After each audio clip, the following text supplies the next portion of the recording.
지난 13일 날 우리 아는 목사님이 꽃을 준다고 그러셔가지고 서천까지 가서 꽃을 좀 받아 와가지고 교회 화단에 심었습니다. 심어놨더니 교회에 봄이 온 것 같았고 또 교회가 환하게 좋았습니다.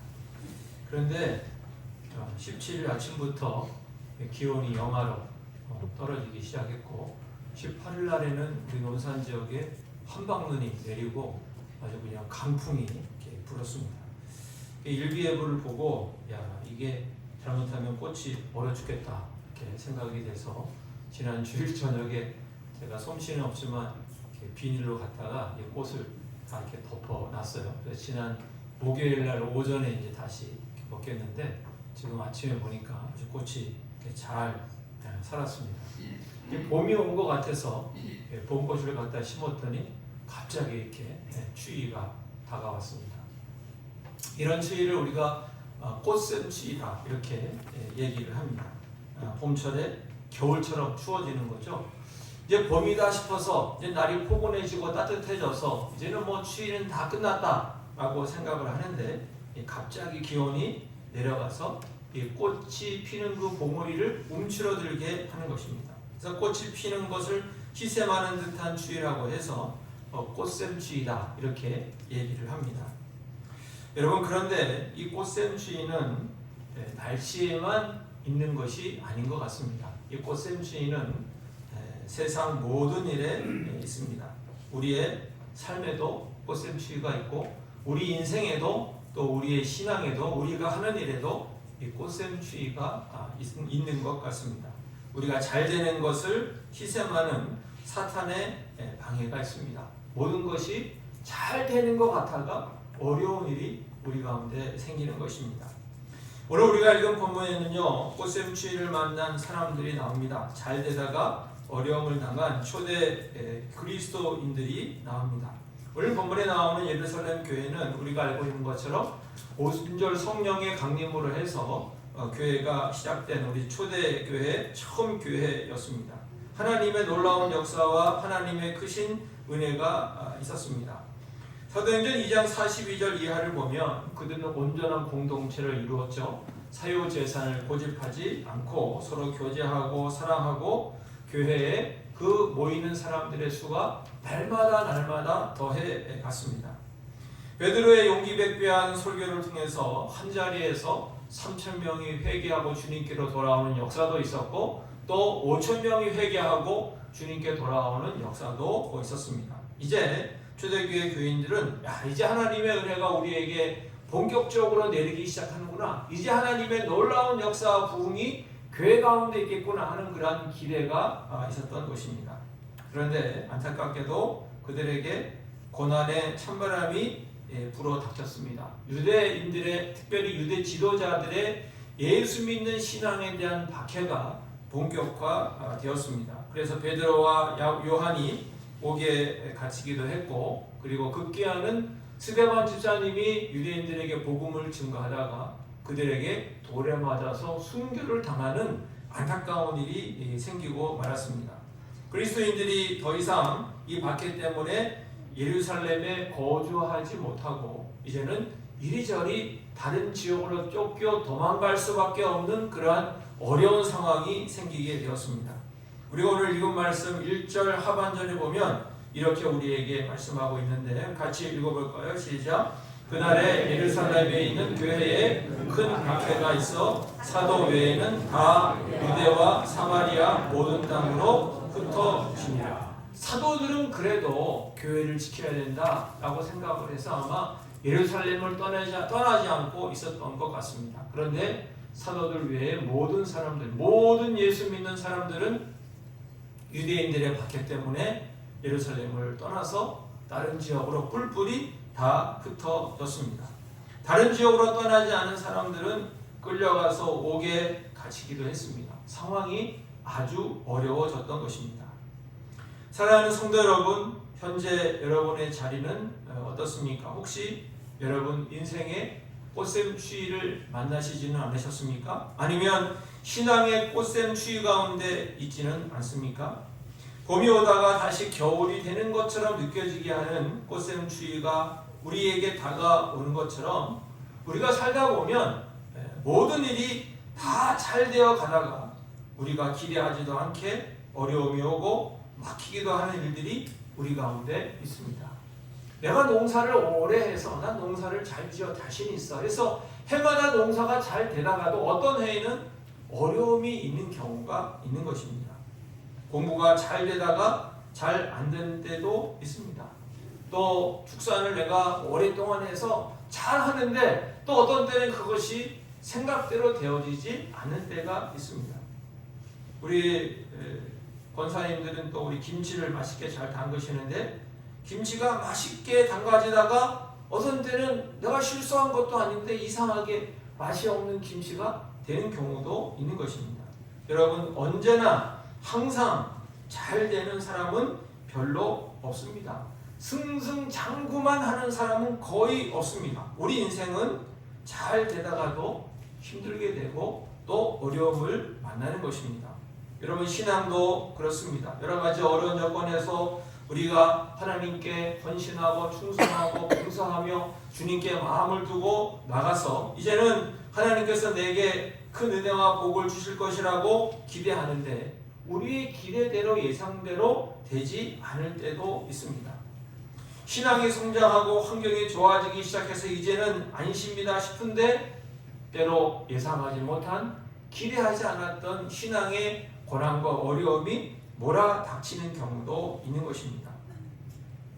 여러분, 이런 일이 우리 인생과 신앙생활 가운데 생길 때 우리는 무엇을 마음에 두고 무엇을 기억해야 하고 또 어떤 것을 끝까지 붙잡아야 할까요? 오늘 세 가지로 살펴보면서 하나님의 은혜를 함께 나누기를 원합니다. 첫 번째, 인생과 신앙 가운데 기대하지 않은 고난이 다가올 때 우리는 하나님을 붙들어야 될 줄로 믿습니다. 다른 것은 다 놓더라도 우리는 하나님 한 분, 그분은 끝까지 우리가 붙잡고 나가야 될 줄로 믿습니다. 여러분, 우리가 알고 있는 다윗이 있습니다. 우리 다윗 하면 항상 승리하고 잘되고 사람들에게 존경받고 아주 위대한 왕이다. 우리 이렇게 그냥 단순하게 생각을 할 수 있지만 여러분, 성경을 읽어보면 다윗도 항상 승리한 것이 아닙니다. 항상 잘 되기만 한 것이 아니었습니다. 그가 사울왕의 눈을 피해 도망을 다닐 때 한 번은 이스라엘의 적군이라고 볼 수 있는 블레셋으로까지 도망을 간 적이 있었습니다. 블레셋 왕의 신임을 받아서 함께 잘 지내고 있던 어느 날 무슨 일이 생깁니까? 그 블레셋과 이스라엘이 전쟁을 하게 되어서 다윗이 그냥 그 전쟁터에 나갈 수밖에 없는 상황이 되었습니다. 이제 본인의 나라와 싸워야 되는 그런 상황에서 참 다행스럽게도 이 블레셋 신하들이 왕에게 건의하죠. 저 다윗을 우리가 어떻게 믿느냐? 돌려보내야 된다. 그래서 다행스럽게 다윗이 그 전쟁터에서 돌아오는데 그 사이에 무슨 일이 있었냐면 이 다윗과 다윗의 사람들이 거주했던 시글락에 아말렉 족속이 그 사이에 쳐들어와서 남아있던 재산, 남아있던 부인, 아이들 다 잡아가고 말았던 것입니다. 자, 이런 상황이 되자 다윗을 따르던 많은 사람들조차 그 마음이 돌아서게 돼요. 그래서 다윗을 향해서 돌을 들어 치려고 하는 그런 아주 급박한 상황이 생기게 됩니다. 이럴 때 다윗이 그 갑자기 생긴 어려움과 고난을 어떻게 이겨냈는가? 성경은 이렇게 우리에게 말씀을 하고 있습니다. 사무엘상 30장 6절 말씀입니다. 우리 같이 읽을까요? 시작. 다윗이 크게 다급하였으나 그의 하나님 여호와를 힘입고 용기를 얻었다. 어떻게 이겨냈습니까? 하나님을 힘입어서. 하나님을 힘입어서 그가 용기를 가지고 그 모든 어려운 상황, 힘든 상황을 이겨나갔다고 성경이 말씀하고 있습니다. 다윗이 스스로 힘을 내고 용기를 낸 것이 아니라 그런 하나님을 붙잡고 하나님을 의지해서 하나님께로부터 힘을 얻고 그래서 그런 용기를 내어 그 모든 상황을 정리해 나갔습니다. 이처럼 우리의 인생에도 때로는 예기치 않은 고난이 닥치지만 여호와 주님을 붙들고 그분을 힘입어서 나아가야 될 줄로 믿습니다. 여러분, 사도 바울도 하나님의 일을 하는 가운데 많은 어려움을 만났습니다. 옥에 갇히기도 하고 매를 맞기도 하고 생명의 위협을 당하기도 했습니다. 그런 가운데 사도 바울이 끝까지 놓치지 않고 붙들은 것은 바로 예수 그리스도, 그분의 십자가였습니다. 그래서 그는 우리가 알고 있는 빌립보서 4장 13절에서 이렇게 얘기하고 고백하고 있지 않습니까? 함께 읽겠습니다. 내게 능력 주시는 자 안에서 내가 모든 것을 할 수 있느니라. 난 그냥 할 수 있어, 이게 아니었습니다. 내게 능력 주시는 하나님 안에서, 내게 은혜 주시는 예수 그리스도 안에서 나는 모든 것을 감당할 수 있습니다. 매를 맞아도, 옥에 갇혀도, 생명의 위협을 당해도 그런 것 다 극복하고 이겨나갈 수 있습니다라는 고백이 바로 이 빌립보서 4장 13절의 고백입니다. 사랑하는 성도 여러분, 어떤 고난과 어려움이 우리 인생 가운데 있습니까? 여호와 하나님을 힘 입으시기를 바랍니다. 예수 그리스도의 십자가를 붙들고 용기를 얻고 능력을 받으시기를 바랍니다. 우리에게 영적인 힘과 용기를 주시는 예수님을 붙들고 환난과 고난을 감당하며 이겨나가는 저와 여러분 모두가 되시기를 우리 주 예수님의 이름으로 간절히 축복합니다. 두 번째, 우리 인생에 불어닥치는 고난은 영원한 것이 아니라 일시적이며 잠깐이라는 것을 우리는 꼭 기억해야 합니다. 여러분, 우리가 믿는 하나님은 어떤 분이십니까? 하나님은 우리가 고난당하고 어려움 당해서 힘들어하기를 바라시기보다는 우리가 기쁨 가운데 감사하고 찬송하기를 원하시는 분이십니다. 하나님은 그래서 우리가 고난을 겪더라도 고난은 잠깐 겪고 기쁨과 영광은 좀 오래 경험하기를 원하시는 분이 하나님이신 것입니다. 그래서 고린도후서 4장 17절에 이렇게 우리에게 말씀하고 있습니다. 같이 읽을까요? 시작. 우리가 잠시 받은 환난에 경한 것이 지극히 크고 영원한 영광에 중한 것을 우리에게 이루게 함이니. 하나님은 우리가 환난을 어떻게 얼마나 잠시 받게 하시고 영광은 어느 정도? 영원토록. 우리 영원을 잘 모르지만 영원토록 영광을 누르게 하신다, 이렇게 말씀을 하고 계십니다. 여러분, 꽃샘추위가 엄청 춥더라고요. 지난 월요일부터 목요일까지 보니까 아침에 영하 3도, 4도까지 떨어지고 화요일은 강풍에 눈보라에 정말 한겨울 같은 그런 느낌이 들었습니다. 여러분, 그렇지만 그 꽃샘추위는 길지 않습니다. 며칠이면 끝납니다. 금방 끝나는 것입니다. 우리 속담에 꽃샘추위에 죽늙은이 얼어 죽는다, 이런 말이 있답니다. 그만큼 꽃샘추위가 춥다는 거예요. 그렇지만 꽃샘추위는 길지 않다는 것입니다. 겨울처럼 길지 않고 며칠이면 끝나는 것이 꽃샘추위라는 것입니다. 초대 그리스도인들은 신앙으로 말미암은 고난을 일시적인 것으로 여기고 이겨나갔습니다. 오늘 본문에 예루살렘 교인들이 어려움과 박해와 때문에 집을 떠나고 고향을 떠나고 다른 지역으로 갔지만 그들이 그것을 이겨나갈 수 있었던 것은 이것은 길지 않다, 이것은 얼마 있으면 끝난다, 그런 믿음으로 그들은 그 모든 것을 이겨나갔던 것입니다. 여러분, 우리나라의 지금 현재 정치와 경제 어려움, 고통, 그리고 우리에게 있는 고난과 환난의 고통은 혹한이 아니라 꽃샘추위인 줄로 믿습니다. 곧 지나간다는 사실을 우리 모두가 기억하기를 원합니다. 신앙으로 말미암은 고난, 건강의 문제, 자녀의 문제, 새로운 일을 맡아서 겪는 힘겨움, 또 가정의 불화와 고통, 일터에서 만나는 어려움, 우리 성도들에게 있는 신앙과 인생의 힘듦은 혹한이 아니라 잠시 있다가 지나가는 꽃샘추위에 불과한 줄로 믿습니다. 우리의 축복된 신앙과 멋지고 아름다운 인생을 시샘하는 꽃샘추위에 불과한 것입니다. 사랑하는 성도 여러분, 우리에게 다가오는 인생의 어려움과 고난이 오래 지속되지 아니하고 잠시 후면 지나갈 것을 꼭 기억하시고 생각하셔서 담대하게 이겨나갈 수 있는 우리 모두가 되시기를 예수님의 이름으로 간절히 축복합니다. 마지막 세 번째, 신앙과 삶의 어려움이 오더라도 우리는 그것을 반전시키시는 하나님을 마음에 두고 뚫고 일어나야 합니다. 성경의 하나님은 어떤 하나님이십니까? 하나님은 어두운 가운데서 빛을 만드신 분이십니다. 노예를 해방시켜 주신 분이십니다. 죽음에서 살려주신 분이 바로 하나님이십니다. 어두움으로 계속되다가 끝났다? 노예로 있다가 노예로 죽었다? 죽어서 그걸로 끝났다? 라고 하는 것이 성경의 이야기가 결코 아닙니다. 성경의 이야기는 어두웠지만 밝아졌다는 얘기입니다. 노예로 살았지만 그가 자유민이 되었다는 것입니다. 죽었지만 부활했다고 하는 것이 성경의 이야기고, 바로 그 일을 역사하시고 주관하시고 이루시는 분이 바로 하나님이신 것입니다. 오늘 말씀에도 반전시키시는 하나님의 그러나가 있습니다. 오늘 원문에는 그냥 이렇게 되어져 있는데, 이 원문에는 그러나로 4절이 시작이 됩니다. 그래서 우리 성경에는 그냥 그 흩어진 사람들이 라고 되어 있지만 원문에는 그 앞에 그러나가 있어요. 그러나. 우리 한번 그러나를 붙여서 한번 읽어볼까요? 시작. 그러나 그 흩어진 사람들이 두루 다니며 복음의 말씀을 전하세. 신앙의 참바람을 만나고 신앙의 박해를 받아서 사방으로 흩어진 사람들이 그러나 복음을 전했습니다.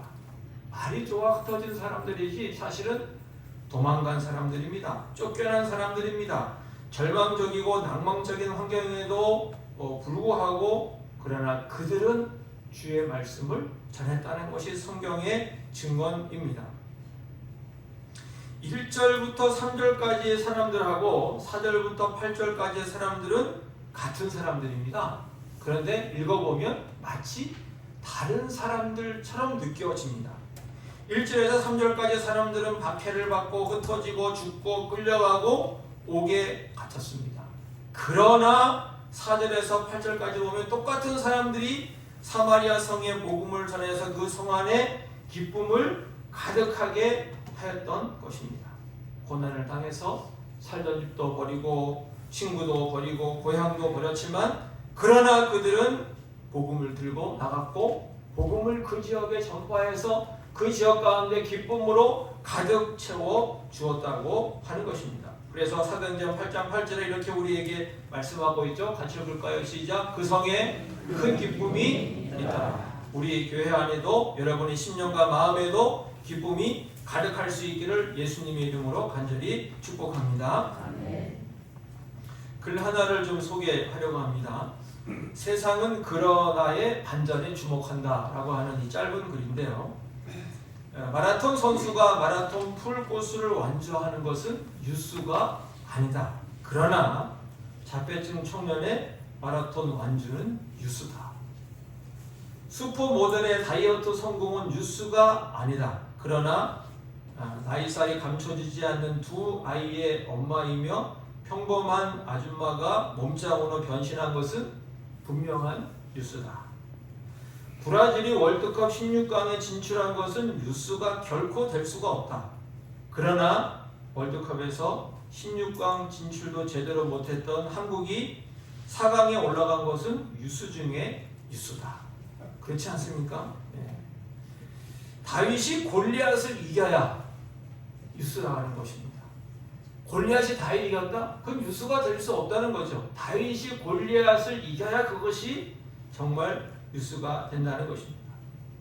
남보다 부족한 점이 있다는 사실이 삶을 힘들게도 하지만 어쩌면 크게 주목받을 수 있는 기회일 수도 있다. 콤플렉스나 자신의 결함에 그래서를 붙이고 굴복하면 평생을 따라다니는 열등감이 되지만 그러나를 붙이고 끊임없이 나가게 되면 세상의 주목을 이끌어내는 뉴스가 되고 감동의 드라마를 만들어낸다 하는 이 글입니다. 그래서가 아니라 그러나가 중요하다라고 얘기를 합니다. 사랑하는 성도 여러분, 인생의 어려운 가운데 있을 때 우리에게 필요한 것은 그래서가 아니라 그러나인 줄로 믿습니다. 본문의 초대 그리스도인들이 신앙으로 말미암아 고향을 떠나고 쫓겨가면서도 그러나 사마리아 지역에 복음을 전해서 기쁨을 가득하게 한 것처럼 우리도 인생의 꽃샘추위, 갑작스러운 어려움과 고난을 만났을 때 그러나 하며 일어서고 달려나가야 될 줄로 믿습니다. 신앙과 삶의 어려움이 오더라도 그것을 반전시켜 주시는 하나님을 생각하고 그러나를 외치며 뚫고 일어설 수 있는 우리 모든 믿음의 사람들이 되시기를 예수님의 이름으로 간절히 축복합니다. 1907년 영국의 탐험가 어니스트 세클턴은 남극을 목표로 해서 탐험대를 구성했습니다. 그는 16살 때부터 세계 여행을 시작한 노련한 탐험가였습니다. 이번 여행에 그는 남다른 자세를 가지고 출발했지만 그의 기대와 생각과는 달리 시간이 갈수록 상황이 점점점 어렵게 전개되었습니다. 영하의 날씨에 찬바람은 가히 살인적이었고 육체는 누적된 피로로 매우 고통스러워서 한 걸음 한 걸음 이 걸어가는 것이 엄청난 노력과 집중력을 요구했습니다. 거기다가 준비한 식량도 점점 바닥을 드러내고 있었습니다. 결국은 세클턴은 동료들과 함께 회의를 통해서 남극을 불과 150여 킬로 남겨둔 채 돌아서기로 했습니다. 절반적인 상태에서 교환을 안전하게 하려면 필요한 것이 짐을 줄이는 일이었다고 합니다. 그래서 그들은 가지고 있는 것 가운데 상당 부분을 버리고 이제는 자신들의 목숨을 안전하게 그들이 다시 귀환하는 것을 목표로 해서 돌아오는 일을 시작하게 되었습니다. 세클턴은 동료들이 어떤 것을 간직하고 어떤 것은 버리는지를 눈여겨보았다고 합니다. 사람들이 가장 먼저 포기한 것은 그 당시 돈은 지폐가 아니고 이제 동전이었는데 얼마나 무거웠겠어요. 그래서 그 돈을 사람들이 가장 먼저 포기했고 그 다음은 부족한 상황에서도 음식물을 버렸다고 합니다. 그들이 최후까지 꼭 버리지 않고 간직한 것은 무엇이었을까요? 그것은 사랑하는 사람들의 사진과 그들이 보낸 편지였다고 합니다. 그들을 다시 볼 수 있다는 희망과 믿음이 그들을 끝까지 붙잡아 주었다고 합니다. 결국 그들은 한 사람도 빠짐없이 무사하게 귀환하는 데 성공하였습니다. 하나님께 사랑하시는 성도 여러분, 우리가 고난과 고통과 어려움을 당할 때 마지막까지 버리지 않고 여러분 간직하는 것은 무엇입니까? 어떤 것입니까? 여러분 무엇을 끝까지 붙잡으시겠습니까? 그분은 바로 우리가 믿는 하나님이시고 우리를 위해 십자가에 달리신 예수님이신 줄로 믿습니다. 우리 주 예수님을 끝까지 꼭 붙잡는 우리 모두가 될 수 있기를 주의 이름으로 축복합니다. 여러분 그분은 어떤 분이십니까? 우리에게 환난은 잠시 당하게 하시고 영광은 영원토록 누리게 하시는 그러한 분이십니다. 그분은 어떤 분이십니까? 반전을 주시는 하나님이십니다.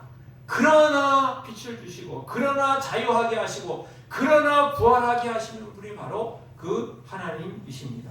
여러분 반전시키는 그 하나님, 그리고 우리로 하여금 영광을 영원토록 누리게 하시는 그 하나님을 끝까지 붙잡고 그 마음에 간직하고 기억하셔서 여러분 가운데 다가오는 인생의 꽃샘추위와 같은 그러한 고난과 어려움을 모두 이겨나갈 수 있는, 승리할 수 있는 우리 모든 믿음의 사람들이 되시기를 우리 주 예수님의 이름으로 간절히 축복합니다. 기도하겠습니다. 하나님 아버지 감사합니다. 저희들에게 하나님 주시고 예수 그리스도 보내주셔서 주님께 감사드립니다. 하나님 우리가 인생 가운데 하나님 우리의 신앙 가운데 하나님 어떤 어려운 일, 힘든 일, 환난을 만날지라도 끝까지 주님을 붙들 수 있는 저희가 되기를 원합니다. 환난은 잠시, 영광은 영원토록 누리게 하시는 그 하나님을 붙들고 마음에 새기며 나가기를 원합니다. 하나님 어둠으로 끝내시지 않고 그러나 빛을 주시고